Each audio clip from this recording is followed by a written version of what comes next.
untuk memperbanyak anakan, sehingga yang rebung ini cuma bisa diaplikasikan 2 kali.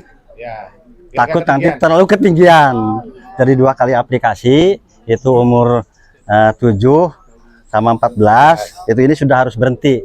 Ini takut ketinggian. Kalau ketinggian kan bisa rebah. Nah, ini adalah untuk memperbanyak anakan dari awal sampai 40-50 hari lah itu. Baru lebih dari itu nggak boleh lagi dikasih. Iya. Terlalu banyak nanti anakan. Nah, bukan karena gini, saya khawatir ketika terlalu banyak dan sudah kelebihan umur, nanti anakan beranak tapi tidak produksi. Gitu kan, tidak produktif.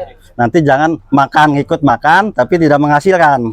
Itu. Jadi dia umurnya sudah ini pakai ini. 50 hari ke atas. Ya. Makanya di stop ini sebagai KB. Jadi agar mencetup anakan. Jadi anakan nanti bisa berhenti. Pemandulan. Monasi ini untuk khusus sebagai dekomposer untuk pembikinan kompos. Tanah juga bisa. Nah, lahannya juga. Lahan. Nah, ini Marcella, ini Maja, serai, Laos. Ini untuk pengisian dan sebagai fungisida. Kalau kita kan punya, kalau di produk ini ada skor ini sebagai pengganti skor. Kita menciptakan ini adalah ini supaya pengisiannya lebih penuh. Kalau kata Jawa Barat mah itu jadi bening gitulah. Itu. Pak, komposisinya gimana, Pak? Apa? Komposisinya ketika diaplikasikan 1 liter. Aplikasi ini rata-rata 1 liter untuk 1 tangki. 1 tangki itu isinya 15 sampai 16 liter. Oh. Iya. Ini di fermentasi berapa lama ya, Pak? 15 hari. 15 hari. Ya, kita bikin sekarang 15 hari bisa diaplikasi. Gitu. Yang mana? Ini nggak ada kedaluarsa ini. Ya. Pak, kalau untuk nyegah hama weren gimana? Ya, yang jelas sebetulnya pengalaman ini untuk hama biasanya kalau kita organik kan musuh alaminya itu cukup banyak, timbul sendiri. Artinya kalau kita pakai pestisida itu musuh alami bisa mati. Nah, ternyata pengalaman kita ya, yang sekarang aja Pak, Bu maaf, yang sebelahnya itu habis kena wereng ya Pak, yang sebelah apa itu utara itu ya, yang sebelah utaranya itu kena wereng. Tapi alhamdulillah, padahal secara teori yang namanya pandan wangi sama mentik susu itu kalau konvensional lebih riskan, lebih bersiko terhadap bereng. Tapi ternyatanya alhamdulillah ya, malah kita lebih sehat sampai batangnya pun kita masih segar itu. Dan kalau terpaksa ini kita punya juga resep yang namanya pestisida nabati itu, tapi kita itu seolah-olah langkah terakhir lah. Karena apa? Karena walaupun nabati, pestisida nabati tetap adanya sistem racunnya sendiri. Saya tidak mengharapkan daun sirsak itu, daun nimbo ini di saran daun nimbo itu cukup banyak sekali itu. Ya itu. Ya. Ini alat maton. Biasanya kalau petani itu kalau ini kan yang namanya ini itu kan Cakra Baskara itu. Cakra itu cara kreatif membasmi akar rumput yang tidak berguna gitu. Iya, ada singkatannya. Ini gara-gara apa? Karena kalau konvensional kan cukup semprot pakai herbisida kan? Iya. 1 kali sudah. Kalau organik kan tidak diperkenankan, harus dimaton. Sehingga 10 hari, 1 minggu sampai 10 hari itu 1 kali. Harus sudah dimantun. Sehingga teman-teman dari Pertamina dengan alat ini untuk menunjang operasional kami. Jadi ini 1 hektar biasanya kalau konvensional itu, kalau matuk biasa itu tenaganya sampai 20 orang. Ini 2-3 hari sudah selesai. Tapi kalau dibiarkan terus itu di usia berapa? Dari usia 7 sampai 30. Ya. Jadi kami ada pemantunan itu 3 kali, paling tidak gitu, bahkan sampai 4 kali. Ternyata dengan menggunakan alat ini lebih efektif, bisa lebih cepat gitu. Alhamdulillah sebagai solusi untuk menangani permasalahan di kita di organik. Rata-rata Ya. petani itu kan matunya itu. Ya, keluhan petani betul. Ini yang banyak belum apa-apa, Pak, kalau tidak disemprot sampai sama herbisida itu mantunya katanya gimana ini. Kan 1 hektar habis berapa, dan kami mencoba mencari solusi itu dengan menggunakan alat ini. Alhamdulillah sangat signifikan, artinya bisa mengatasi permasalahan yang ada di lapangan tentang pertanian organik itu. Rakit sendiri dari teman-teman Pertamina. Dari teman-teman ini dari Pertamina. Ya. Bantuan dari Pertamina ini. Sampel rantai makanannya. Untuk sehari sekarang masih 5. Ya, baru 5, mudah-mudahan nanti kalau luasannya nambah ya harus nambah lagi, mudah-mudahan bisa nambah terus gitu. Mas, mana Mas Lanang? Suruh cobain sedikit lah, Mas. Jadi Mana Mas Lanang? teman-teman wartawan perlu diketahui batako kita ini adalah batako sulfur ya. Ya, Jadi Ini yang- itu produk sampingannya kita punya sulfur karena kita berbuat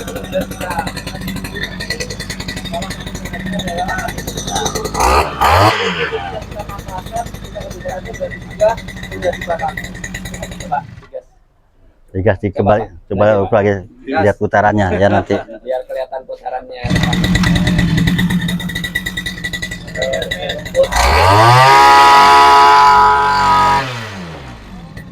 Jadi teman-teman tuh ya lewat ini kan semacam rotari.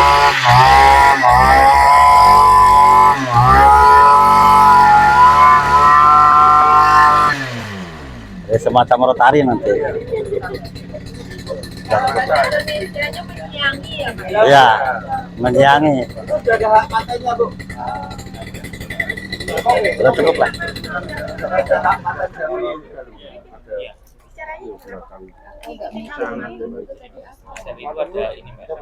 Kan kita pakai Antar ya. antar pagi Jadi antar kalau rumpun itu sudah ada di ujung jarak. nggak?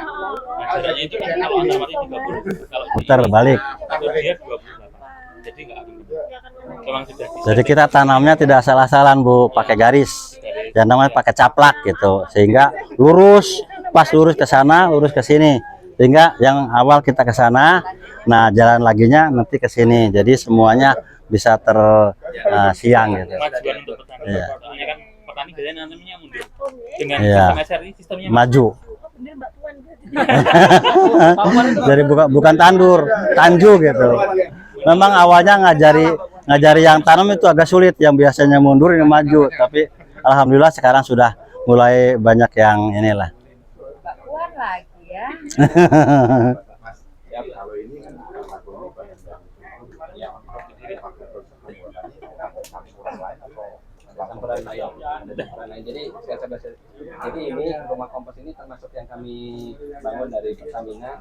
Nah, salah satunya ini jadi Batakon itu produk sampingan kami itu ada sulfur cake, Pak. Sulfur cake itu apa namanya, kita kerjasama dengan Pria. Pria itu PT Pria itu dia mengolah sulfur hasil sampingan kita itu jadi batako sebesar 15% ya. 15%, tapi dicampur sama ini sama bahan batakonya gitu ya. Batako, nah itu kami dapat 20.000 batako ya.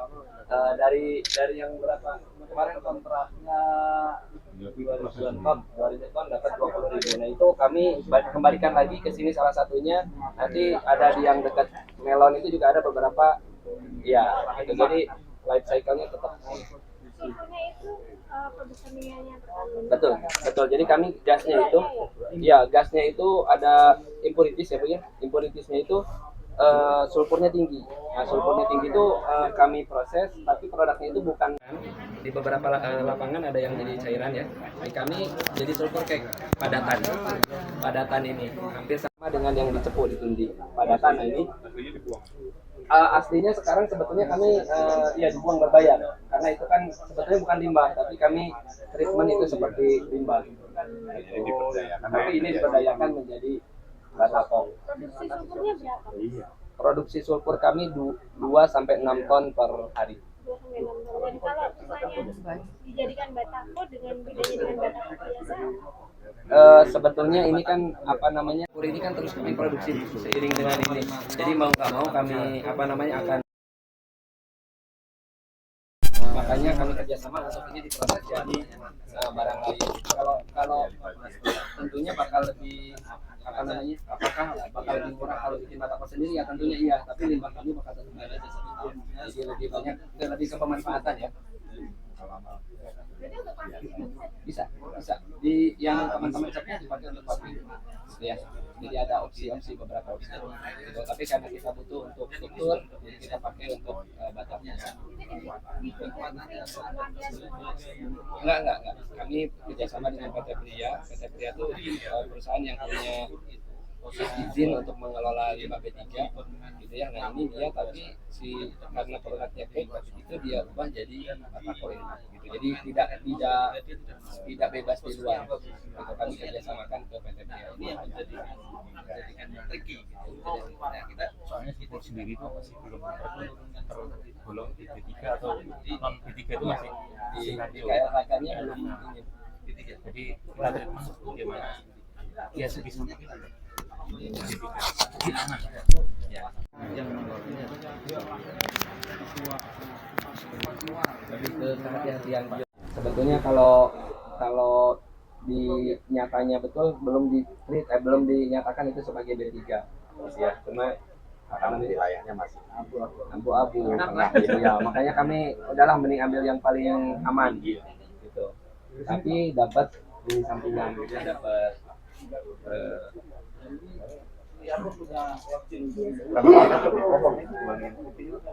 kayak asman ya.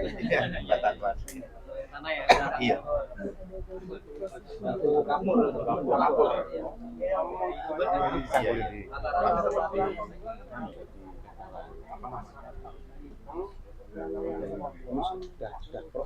Sangat.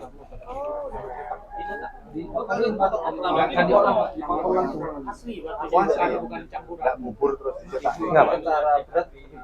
Nah ini seperti ini batu ini. Iya. sekarang ini limbah organik keluarga pun masuk ke sini. Iya. Dan tidak bau karena ada mikroorganisme lokal. Yang paling itu